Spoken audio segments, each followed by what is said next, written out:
rekor di sana di Ataurin. Rekor apa? Jamaahnya paling sedikit. Jamaahnya paling sedikit. Dan saya tidak kecewa. Bahkan saya ketemu 2 orang pun saya tidak kecewa. Kenapa Ibu? Saya terjun dakwah sudah sekian lama Ibu ya. Dan saya dolim rasanya Ibu ketika berdakwah tidak bawa perubahan bagi jamaah. Masalahnya untuk berubah itu gak nyaman. Gak nyaman. Jadi Bapak Ibu, materi saya aslinya lah nyaman. Aslinya nyaman. Tapi itu kan insya Allah dakwah saya niatnya adalah lillahi ta'ala. Saya tidak cari apa-apa. Semua kan saya tidak Allah. Maka rugi kalau sudah berdakwah waktu tenaga pikiran kok tidak merubah umat itu yang dolim. Saya tidak mengatakan ustaz yang lain guyu-guyu tak, bukan itu maksudnya. Tapi ada yang menghibur, maka ketemu saya yang kami itu akan saja untuk berubah. Dan berubah itu enggak enak. Ibu ada istri saya sering konflik dengan istri saya. Takdir.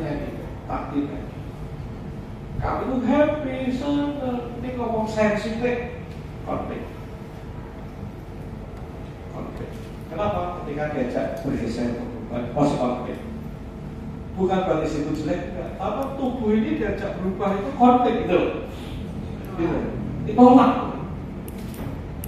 Jadi kamu happy gembira, tapi jangan ngomong sensitif. Oh gitu. Kasihan. Nah, maka Ibu ini saya mau ngomong apa adanya. Begitu. Mau ngomong apa adanya. Kalau itu mau maju. Mau mati khusus Fatimah. Amin ya. Guru kita ini adalah mati khusnul khatimah. Apa khusnul khatimah itu? Nah, kita tahu khusnul khatimah itu seperti apa Bu Ibu? Khusnul khatimah itu khusnul baik, khatimah khusnul akhir yang baik. Kita pahami itu. Khusnul khatimah adalah akhir yang baik. Tulis. Jadi kita paham. Khusnul khatimah adalah akhir yang baik.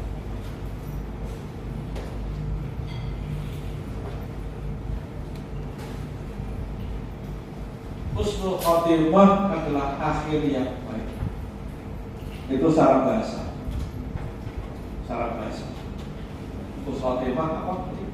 Akhir yang baik. Husnul khatimah akhir yang baik. Itu arti secara bahasa. Arti maknanya adalah saat Allah panggil kita sedang berada di peak of moment itu, sedang kondisi terbaiknya saat kita dipanggil. Jadi saat kita dipanggil Allah itu sedang terbaiknya. Saat kita dipanggil Allah itu sedang terbaiknya.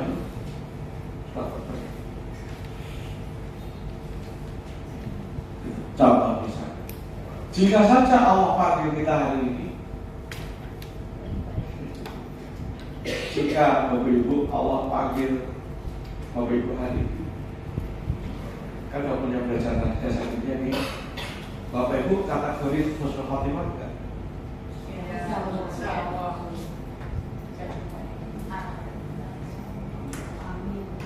Apapun zaman Bapak Ibu, harapan saya di awal dipikir dulu. Jika hari ini Allah panggil kita kategori husnul khatimah, doanya sih iya doanya.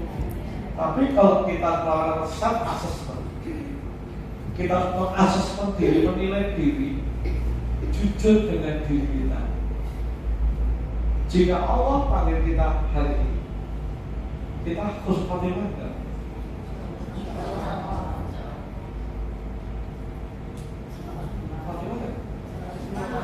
Jadi ketika hari ini Allah panggil kita, lagi terbang seger ibadah, lagi seger ibadah, aktivitas aktivitasnya lagi luar biasa. Jauh dari kemudorotan, jauh dari kesia-siaan. Ngomong-ngomong, apakah ibu bapak hari-hari ini jauh lebih hari dulu?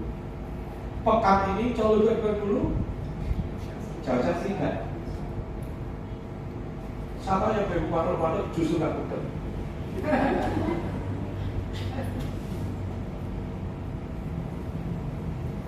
Jangan-jangan hari-hari juga flat kayak hari-hari kemarin.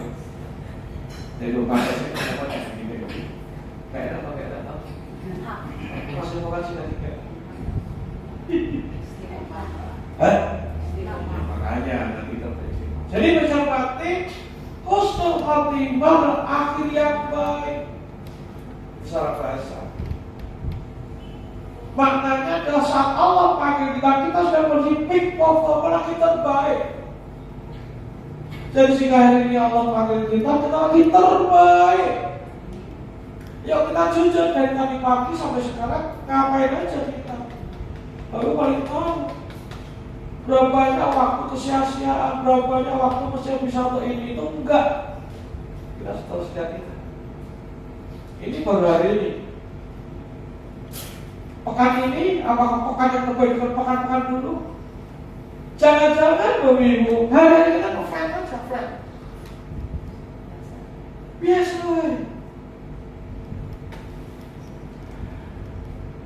Bapak Ibu tolong please bisa Allah. Jika saja hari ini Allah panggil kita Bapak Ibu sedang bersih husnul khatimah, jangan insya Allah kami jawab. Bapak Ibu fakta Bapak Ibu. Fakta yang Bapak Ibu jalani, jika hari ini Allah panggil kita, Bapak Ibu husnul khatimah, jangan-jangan tidak. Karena kita lakukan sedang sama. Jadi husnul khatimah akhir yang terbaik. Berarti apa pesannya Bapak Ibu? Pesannya memang menyiapkan kematian yang indah, kematian husnul khatimah itu kita memastikan hari-hari tambah baik. Hari-hari terus berkembang. Hari-hari mencatatkan pertumbuhan kebaikan tambah baik. Ibadah, amal soleh, tambah baik. Nah, Bapak Ibu, ini jika tidak diperjuangkan tidak bisa. Bapak Ibu, lagi-lagi karena saya sedang belajar dalam tentang behavior, tentang program default, saya mencoba menjadi mengasesmen. Saya mencoba diserang asesor, menilai. Jadi sekolah itu kan akreditasi asesannya gitu kan. Saya mencoba melihat jujur sejujurnya karena guru kita persidunan jaring kita lalu critical thinking, berpikir kritis. Maka saya mencoba berpikir kritis. Kita tentu bersyukur dengan segala capaian. Kita bersyukur ya. Kita ngaji, wah top jos, tidak semua orang seperti kita. Bahkan kita dulu nggak seperti sekarang, kita seperti sekarang. Betul ya? Betul? Alhamdulillah sholat kita nggak pernah kayak betul ya? Bahkan kopi, dia puasa kita macam-macam. Insya Allah kita hari ini udah sangat baik dibanding dulu. Ya, kita bersyukur. Kita bersyukur. Saya sangat bersyukur dengan keluarga saya, dengan istriku yang mendukung, support, perjuangan, dukung, tetapi Bapak Ibu dalam rangka critical thinking, dalam rangka project husnul khatimah, saya coba melihat secara jujur lingkungan saya. Lingkungan saya adalah tekan dulu keluarga. Keluarga aku bertumbuh kan sangat istriku. Karena sampai di ketemu, betul? Karena tahu persis yang dalam isi saya. Apa kesimpulan saya itu? Istriku pertumbuhannya lambat. Istriku. Kemudian saya kan anakku. Nomor 1, nomor 2, nomor 3, nomor 4 sama bertumbuh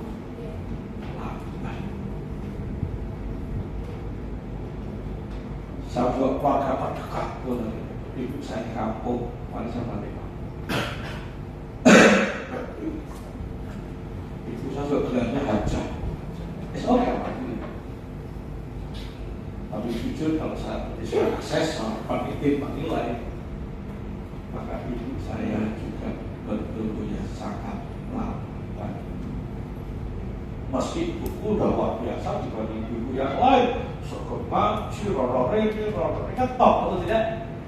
Tetapi jika jujur, isi ibuku juga lambat. Artinya saya banyak jadi apa? Saya lihat duit saya yang saya punya Pak duit. Saya itu 30 tahun terakhir ya.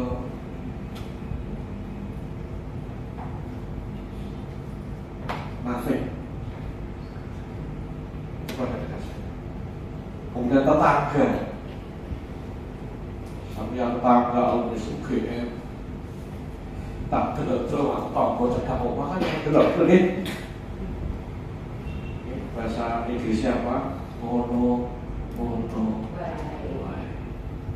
Tadi malam saya rapat RT, kumpul selesai sengaja, saya ngobrol.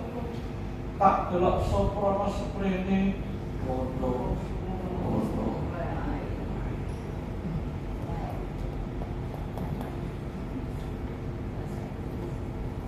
Jadi bahasa mati saya melihat di sana sini banyak lambat.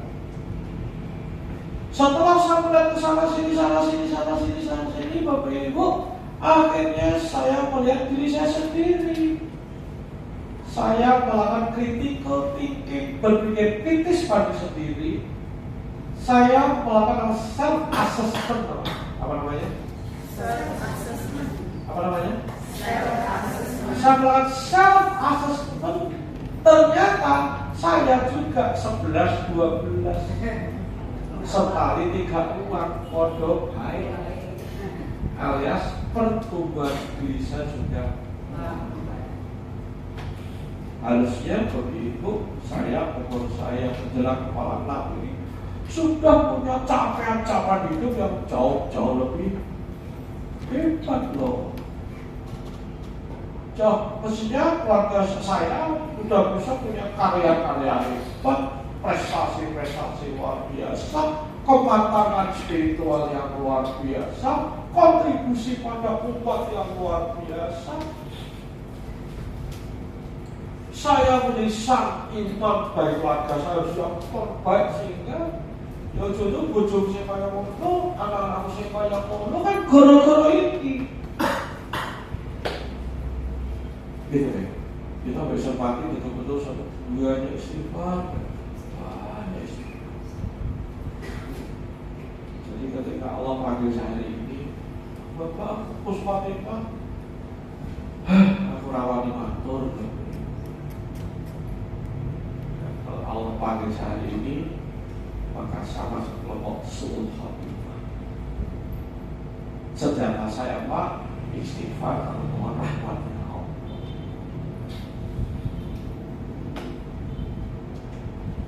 Di pertemuan saya lambat banget. Nah, kalau pertemuan ibu bapak cepat apa lambat? Cepat atau lambat? Cepat atau lambat? Lambat atau lambat banget? Lambat atau lambat banget? Alhamdulillah ngaku.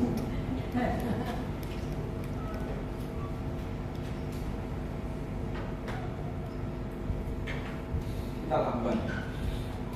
Hari-hari kita banyak kesia-siaan, banyak hal yang mestinya bisa kita lakukan.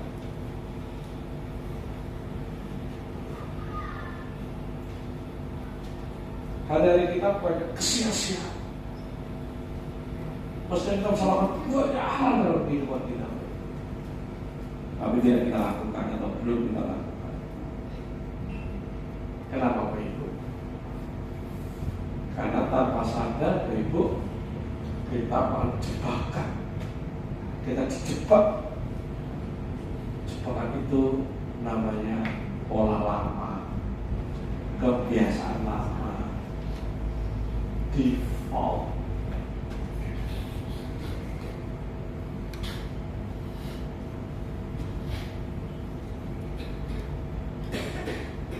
Jadi kita dulu saya menyebut nama comfort zone. Hari ini kita coba. Jadi kita dijebak oleh pola lama, kebiasaan atau model default yang sudah sering saya sampaikan.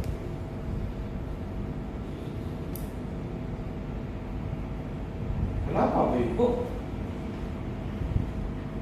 Karena tubuh kita, kalau kita belajar ilmu psikologi, Bapak Ibu akan belajar mata kuliah namanya protective unconscious. Tulis. Protective unconscious.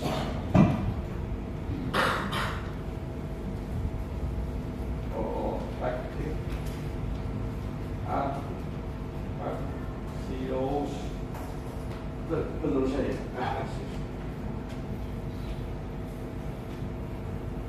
Protective unconscious.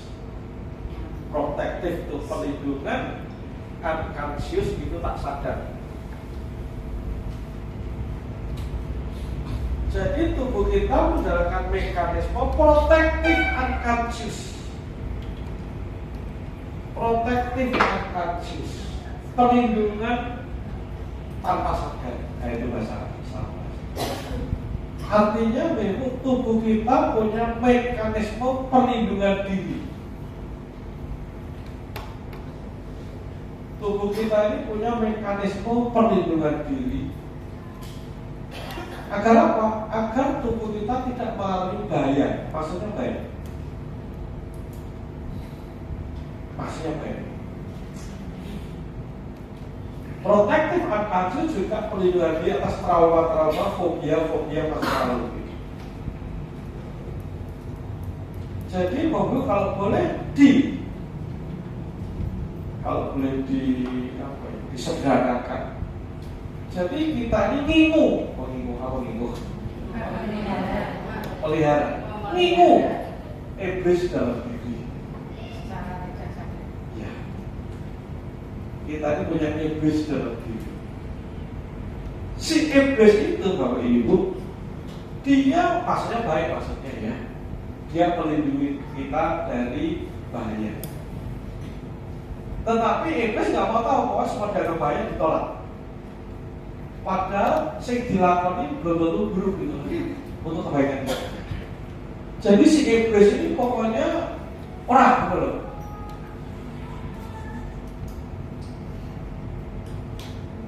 Si iblis ini, ayo Bu, belakang Bu, mau sini Bu, belajar.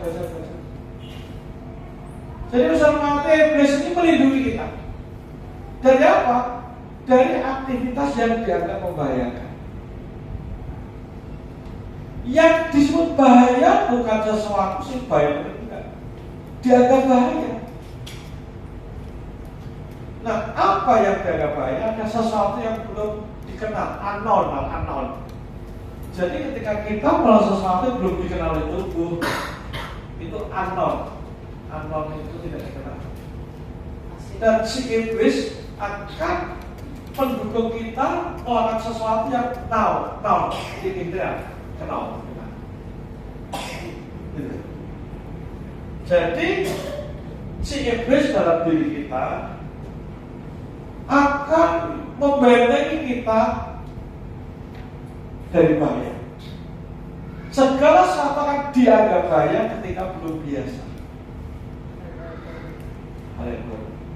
Sesuatu kalau udah biasa udah disebut namanya ganglia basalis.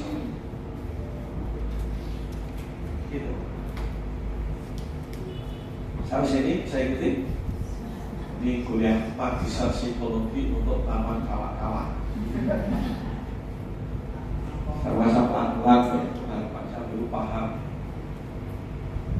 Nanti biar keroknya kita ini. Biar keraknya kita kenapa berubah, kita lamban itu karena itu. Jadi tubuh kita punya mekanisme protective unconscious, perlindungan diri, sistem perlindungan diri. Segala sesuatu yang tidak biasa dianggap apa? Bahaya. Akan diprotek, akan dilindungi.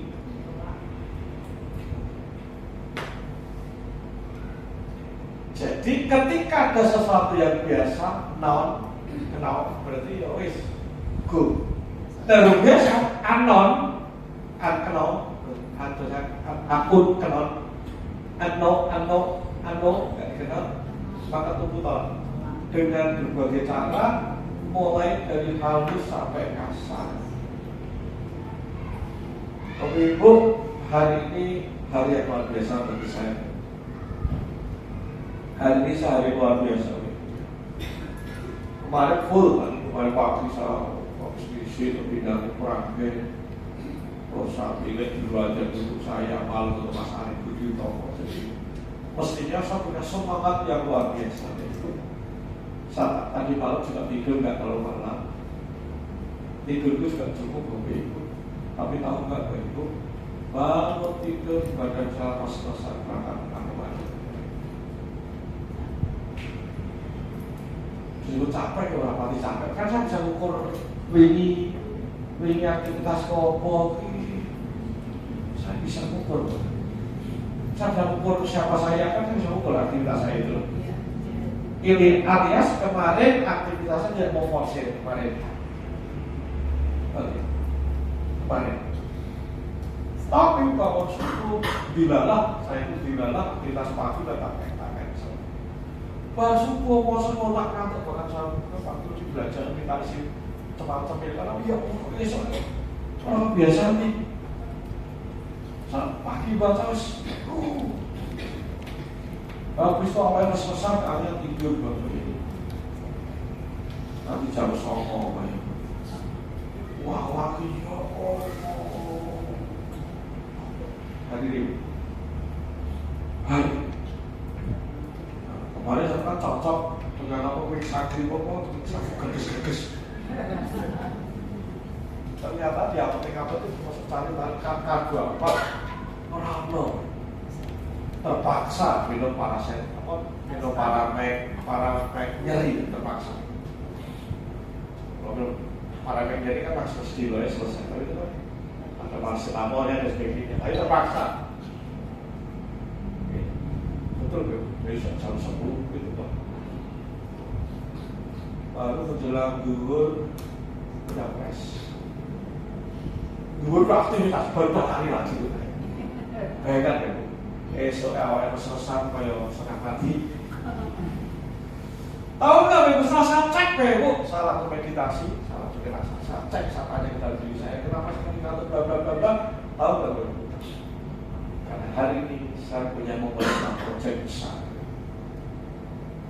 Jadi hari saya agenda ini per hari ini saya punya agenda besar yang setiap hari jalan. Tubuh saya mengirimkan sinyal doa.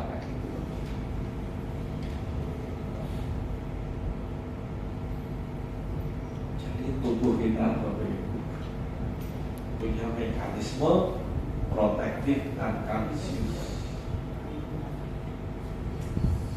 Tubuh itu tahu, karena saya kan belum bikin jadwal dan bikin tulis apa jalan hari ini, mulai waktu bla bla bla bla bla. Tubuh saya betul hari ini semangat pagi kemarin. Nanti kondisi wajib nih, akan sakit. Itu tubuhnya. Itulah bajaran muda itu kan mekanisme protektif kalsius. Lanjut. Siapa yang hari ini baca sesuatu? Siap pakai Husnul Khatimah? Siap? Siap. Bismillah kita proses. Tujuh.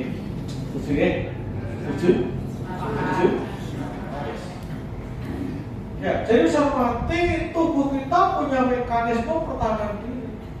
Maka bagi banyak orang tidak paham hidupnya pasti akan berubah.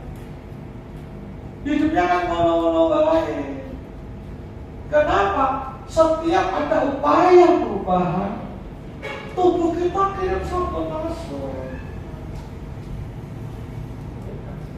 Alias sesuai. Alias tidak pernah sama sekali. Akumulasi hari demi hari, pekan demi pekan, tahun demi tahun, akhir sekian tahun tidak berubah. Maka mati husnul khatimah itu utopis. Tidak mungkin. Bagi orang tidak berusaha untuk memenangkan pertarungan dalam dirinya. Karena pertarungan akan selalu ada ketika kita langsung saling berbeda, betul ya? Nek orang tarung malah rapopo aman. Lanjut ya? Lanjut? Ada yang pusing? Nah, ya. Nah sekarang Bapak Ibu, kabar baiknya, selama ini kan saya bilang kabar susahnya. Berubah itu susah, berat, untuk effort yang besar. Nah, tapi ternyata bagi kita belajar bersama mulai praktek yang enak, ternyata berubah itu so easy, sangat mudah. Yang mulai hari ini saya akan jelaskan pada materi. Jadi materi saya akan ngomong ini terus materi. Sangat ulang-ulang ini terus. Ternyata berubah itu mudah. Berubah itu apa? Mudah. Apa? Mudah. Mudah. Mudah. Sangat mudah, very easy jika tahu caranya. Nah, selama ini Bapak Ibu saya meyakini berubah itu susah, sulit, berat. Dan itu tidak salah, benar. Tapi sebetulnya nanti bila kita akali si iblis dalam diri kita ini, kita akali agar dia, kita akali baik agar dia tidak melakukan sabotase begitu Pak.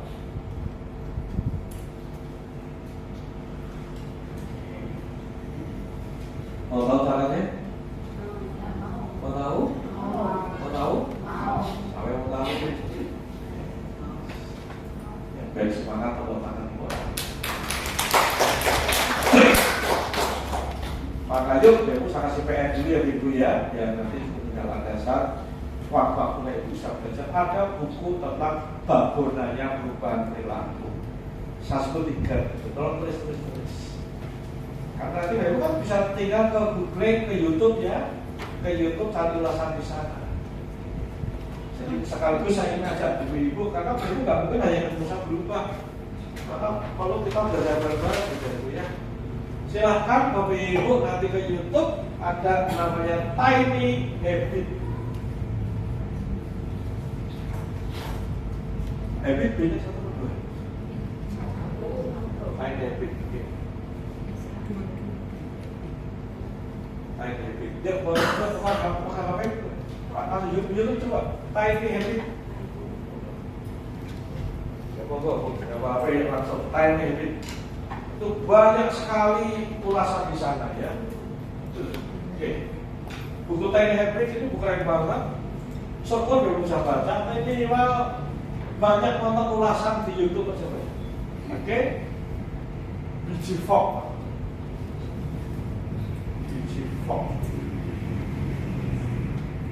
Ini buku yang sudah baca bolak-balik. Ringkasannya akan saya berikan setiap teman-teman. Kalau Ibu malas baca buku, nggak apa-apa. Tapi tonton itu ada ulasan dari 1%, ulasan macam-macam, banyak tanya yang Indonesia aja. YouTube, jadi YouTube aku ada nonton Nikita Mirzani gitu ya. Biar kita hari-hari kita belajarnya terarah gitu ya, bukan asal ngasal. Tiny Habit, kemudian Atomic Habit.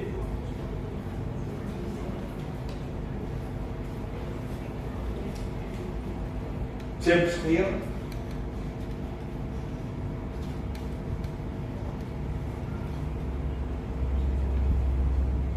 Oke. Kemudian The Power of Habit.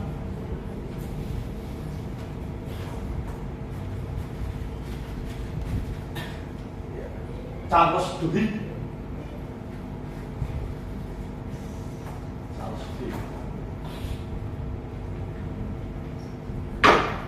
Ya, hari ini kita belajar banyak lewat AI, lewat ChatGPT kan bisa minta ini, bahkan bisa belajar itu Bapak Ibu.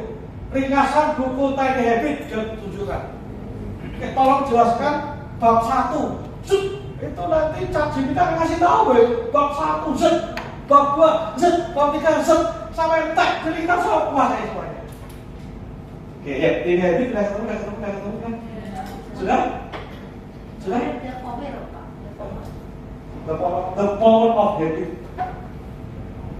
Oke, ini sudah, ini habis sudah ketemu di YouTube sudah belum? Oke, kalau sudah sekarang atomic habit, James Clear.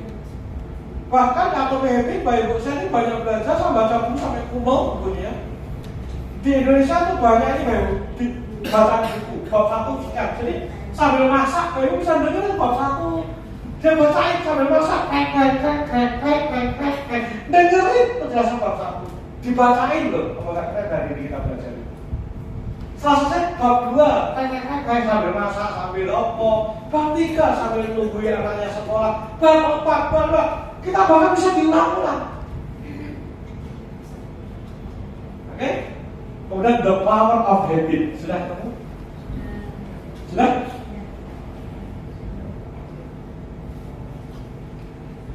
Ya, Mas Almaty dulu yang paling sering saya sampaikan kepada Ibu, berubah itu sulit, berat, angel, butuh effort luar biasa. Ya, betul, tidak salah. Tapi ternyata kalau Ibu ada perubahan yang tidak gampang. Caranya perubahan yang kecil, sederhana, ringan.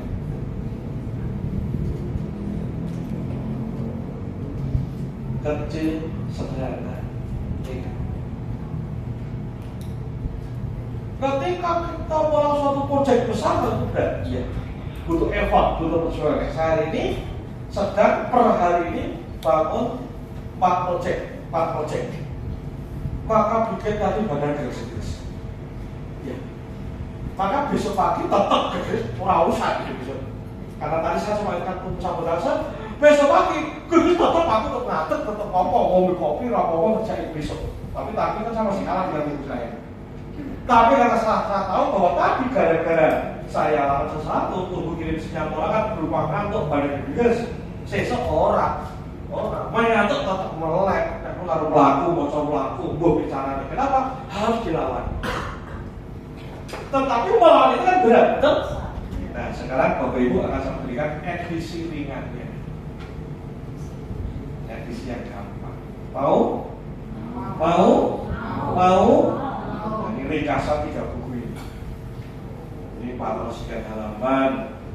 Ini 362 halaman. The of habit orang dulu itu berapa ya? Sebenarnya 500 halaman. Nah, 3 buku ditambah buku yang lain tak jelaskan besok ini. Oh ya. Nah, jadi Mas Almaty ternyata bukan itu so easy, gampang. Ketika apa? Kita bangun sistem kemasan. Jadi syaratnya bangun sistem.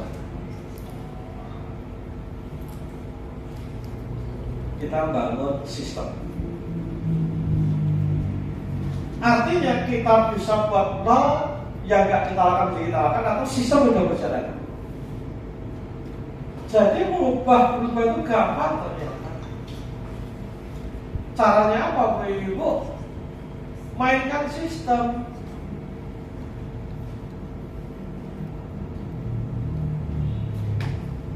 Selama kita tidak mainkan, maka tidak akan terjadi perubahan. Contoh, kita setiap hari sholat, betul? Betul ya? Oke, siapa yang setiap hari sholat? Itu sistem. Jadi kita sudah sholat ini, kita sudah punya sistem sholat. Bahkan kita sudah punya sistem dari sholat malam ya, yang mulai sholat fajar, kemudian sholat subuh, betul ya? Betul. Bahkan subuh ada qobliyahnya, ada ba'diyah. Qobliyah ya, ada ba'diyah. Kemudian nanti kita duha, kemudian nanti kita zuhur pun ada qobliyah ba'diyah, macam-macam. Nah, kita semua ada sholat semuanya, oke? Nah, Bapak Ibu, sholat kita masing-masing kita sholat zuhur, sholat asar, iya. Tapi masing-masing kita punya subsistem yang berbeda. Masing-masing kita. Contoh, sholat kita, sholat subuh misalnya. Ya kita sholat subuh subuh itu kan sistem bahasa dalam diri kita. Tapi masing-masing subsistem beda-beda masing-masing kita. Ada yang subuhnya di masjid berjamaah diawali dengan ngopi ya. Ada yang subuhnya di ngomah, betul? Ada yang tek azan dan sholat. Ada yang subuhnya bangsawan tarik kawanan. Duhur juga gitu, kita ada sholat duhur. Tapi masing-masing dari kita punya gaya khas sholat duhur kita. Ada yang duhurnya itu saya ke masjid. Saya ada sholat, orang rajin sholat jamaah. Tenaga saya rajin, keren. Tetapi yang menarik, dia punya subsistem. Apa sebenarnya? Selalu masuk, selalu telat. Padahal mau main ke masjid. Kita ada lagi, oh iya kan, belum sahur. Berarti subsistem dia untuk sholat duhur adalah ke masjid masuk. Nanti makan juga gitu, Bapak Ibu. Makan juga gitu. Kita makan sehari berapa kali? 3 kali. Jam berapa kita khas. Berapa ujung, berapa khas. Saya lagi banyak kopi sama istri saya, jemput istri saya terus. Makan, kelapa. Kenapa? Saya sedang bangun sistem saya. Saya betul mau makan yang sesuai dengan kebutuhan tubuh saya.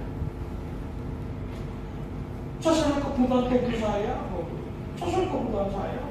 Tidak berada pos-pos-posan. Saya belum mau makan yang sehat, karena belum sehat, belum kuat, belum sehat.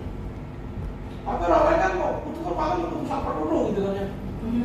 Biar aku sampai dulu, tapi saya sedang membangun diri. Oke, kembali.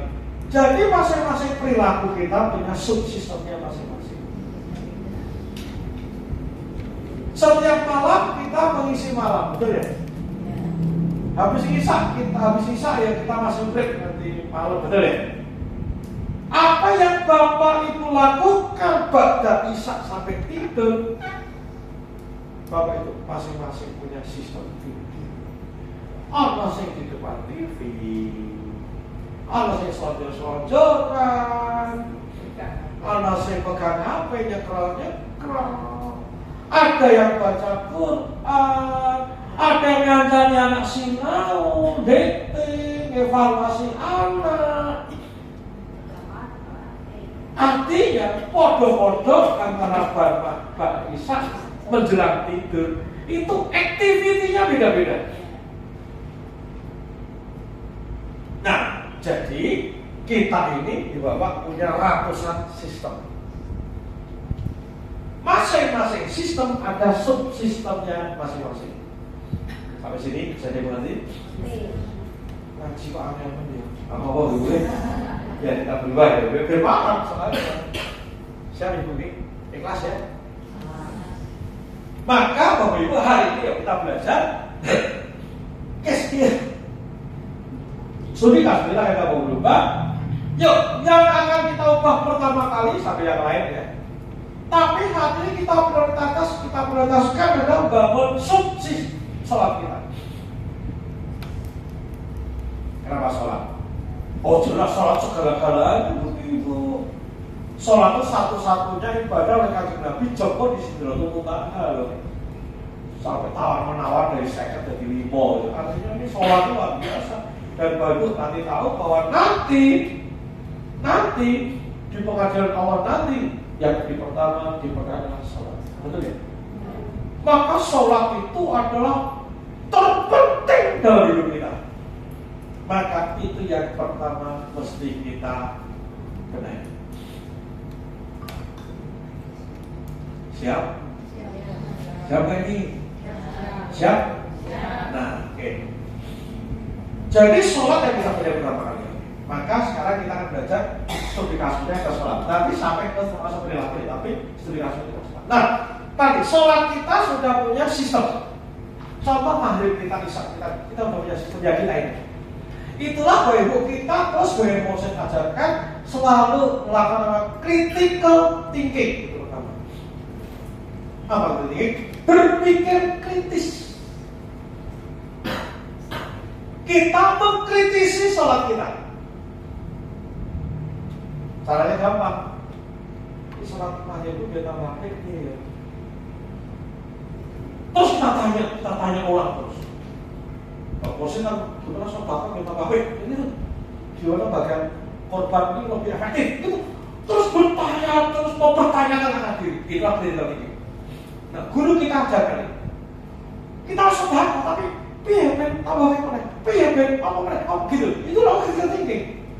Dan kritik